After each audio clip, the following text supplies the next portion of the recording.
I did hit the button. Hello, evolutionary women.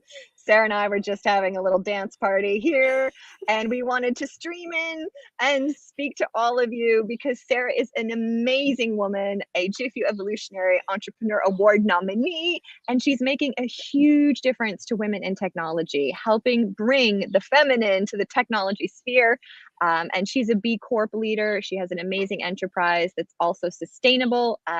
And she's a mom of 2 beautiful daughters, and she's British and she lives in Germany and she's amazing. And Sarah, would you like to say a little bit about you? That's who you are for me. I'm just wondering how many words you can get in. I'm quite impressed. I think you've pretty much said it all. I mean, yeah, I never started out on this route with the intention of becoming an inspiring solopreneur.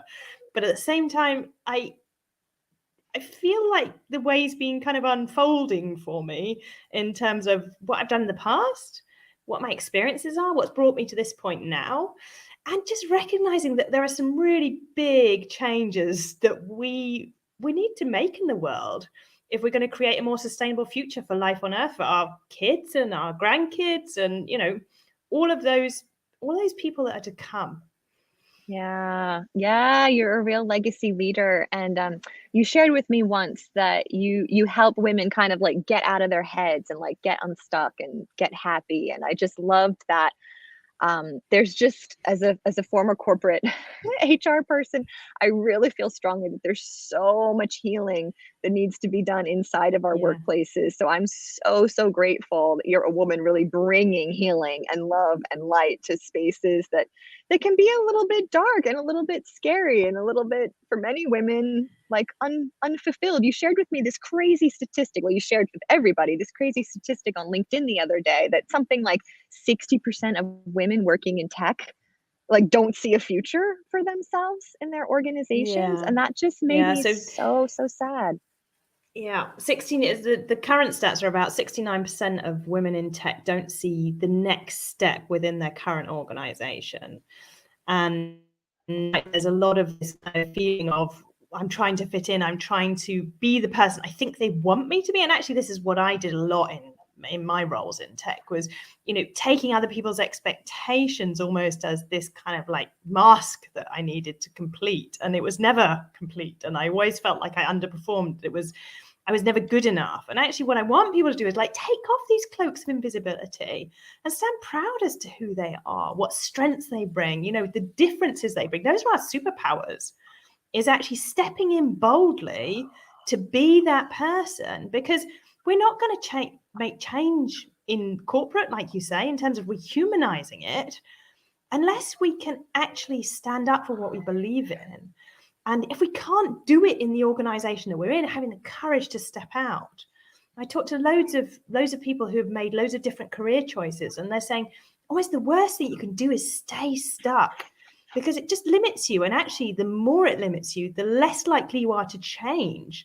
So you end up in this kind of circle where you're just getting squashed and squashed and squashed. And we as women generally have more societal pressure on us to conform, to be this person. And so it's almost like the further you go up in organizations, this isn't just tech, almost the more squashed you feel in terms of the expectations and what everyone else is, what you think everyone else is wanting from you.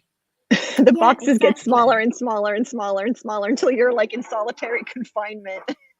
You're on your stilettos at the top because you feel like you should be in stilettos at the top. Yeah. So much when I hear you speak, Sarah, I really feel like you're expressing my soul. Like I really just feel like my mouth can just stop moving, and it's like, my soul is just being expressed through your words.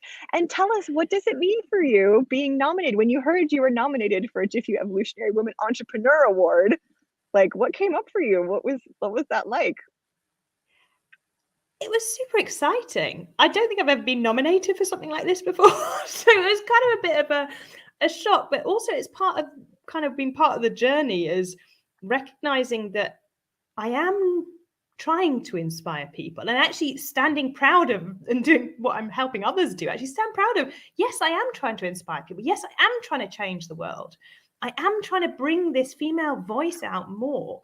but it's not actually just about female voices. Like you're saying, it's like bringing this equality out. So the three things that obviously stand strong for me is sustainability, equality, and then leveraging technology, which is why I'm an engineer at heart. Still bring this in. That this comes out is, it's bringing these three things together and recognizing there's huge change or huge problems we've got in the world, which means huge opportunity.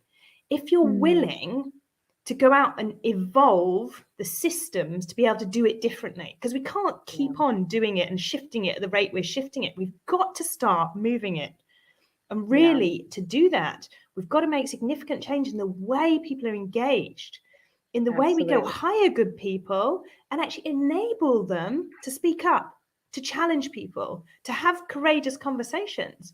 Because only by having these courageous conversations, like you and I do pretty much all the time, do we actually enable change to happen. Because unless you're bringing different perspectives, and be it male or female, be it, different races, different cultures, we need to bring these voices equally around the table, enable them to actually be able to speak up and listen to opposing views, create this space, which is what I feel like we don't see in leadership globally in politics and other things. It's actually this compassionate, understanding space that maybe I don't have all the right answers. I don't need to be right.